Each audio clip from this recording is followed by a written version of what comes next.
Hello and welcome. If you've ever felt like Spanish grammar is just way too much to handle, I promise you, by the end of this, you are going to have a simple, powerful tool that organizes everything. Okay, let's just dive right in. Does it ever feel like you're staring up at this giant, confusing mountain with no clear path to the top? Yeah, I get it. A lot of people feel that way. But what if I told you there's a secret map, a simple grid that makes sense of pretty much everything? Well, meet your secret weapon. I just call it the chart. Seriously, it's this amazing visual organizer that helps every single type of learner, whether you learn by seeing things, writing them down, or just putting them in their own little mental boxes. This little grid, it's about to become your best friend in Spanish. So here's our game plan. First, we're going to build this chart from the ground up. Then we'll fill it in with the 10 most important words in Spanish, the pronouns. After that, we are going to clear up a couple of tricky spots that always trip people up. And finally, I'll show you exactly how to make it all stick. You ready? Let's do this. All right, first up, let's build our blueprint. And hey, if you can, grab a piece of paper and a pen and actually draw this along with me. Writing it out is a fantastic way to start locking it into your memory. It could not be simpler. First, just draw one line straight down the middle of your page. Then, add 2 lines across. And that's it. You should have 6 empty boxes, 3 on the left and 3 on the right. This simple little structure is the key to so much of Spanish grammar. Now, let's get the lay of the land. The entire left side of the chart is for anything singular. We're talking just one person or thing. And the entire right side, that's for anything plural, more than one. Easy enough, right? Left is singular, right is plural. The rows have a really clear job too. The top row, that's always the first person. That's when you're talking about yourself, I or me. The middle row is for the second person, when you're talking directly to someone, like you. And that bottom row is the third person, when you're talking about someone else, like he, she, or they.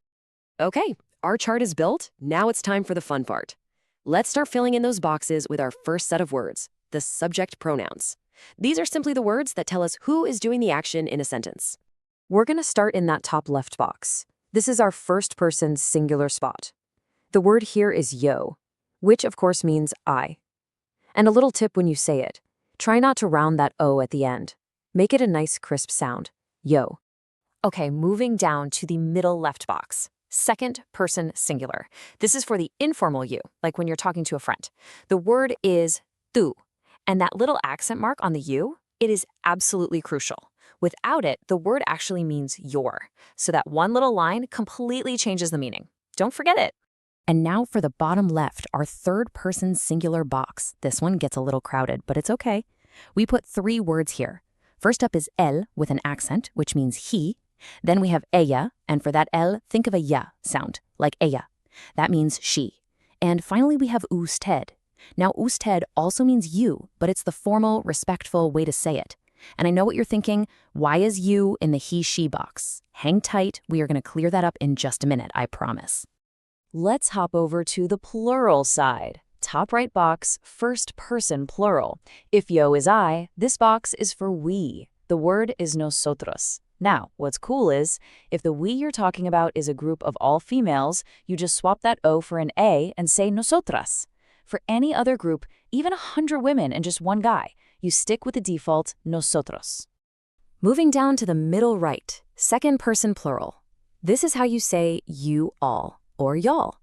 The word is vosotros, and just like nosotros, it can change to vosotras for an all-female group. Now, here's the really important part. This word is used almost exclusively in Spain. You need to know it, but you're not going to hear it much in Latin America. And the final box, bottom right. This is our third person plural spot. So first we have ellos, which means they for a mixed group or all males, and ellas for they when it's all females. And right here we also put ustedes. This means you all, just like vosotros, but ustedes is universal. You can use it in Spain, you can use it in every single country in Latin America. It is your go-to for y'all. Okay, the chart is full. Now, you might have a couple of questions starting to bubble up. That is totally normal, and it's a good thing. Let's tackle the biggest one right now.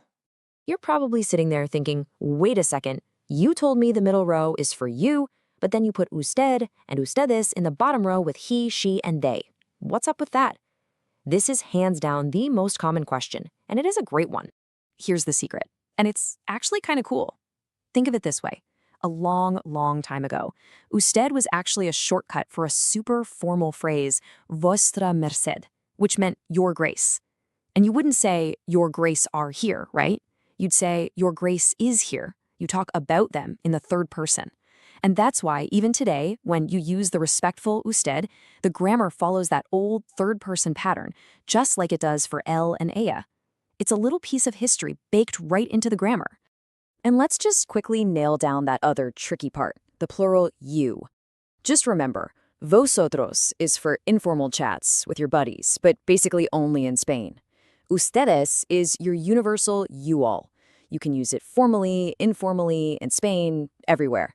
So really, when in doubt, ustedes is always the safe bet. Okay, so now that you understand the chart, the next big step is to get it out of your short-term memory and into your long-term memory. Let's talk about a few simple, active ways to turn this chart into a real habit. For all you visual learners out there, this is a game changer. Grab 2 highlighters, different colors. Color the entire left singular column in one color, let's say blue. Then color the entire right plural column in another, like yellow.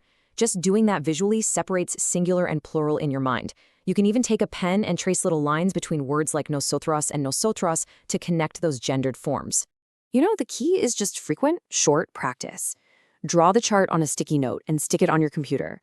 Say the pronouns out loud while you're driving or doing the dishes. My absolute favorite tip, get a dry erase marker and just sketch the chart out on your bathroom mirror. Quiz yourself every morning. Point to a box, say the word. It takes, 30 seconds? And this really gets to the heart of why we're even doing this. I really can't stress this enough. This simple chart is your key. Once you really know it, learning verbs, learning adjectives, so many other things, it all becomes dramatically easier because you've already got the organizer built in your head. Everything will have a place to go. And just like that, you've done it. You have just learned the 10 most essential words in the entire Spanish language. I know they might seem like baby words, but they are the absolute foundation that every single conversation is built on. This is a huge first step. So really, take a moment to be proud of that foundation you just built.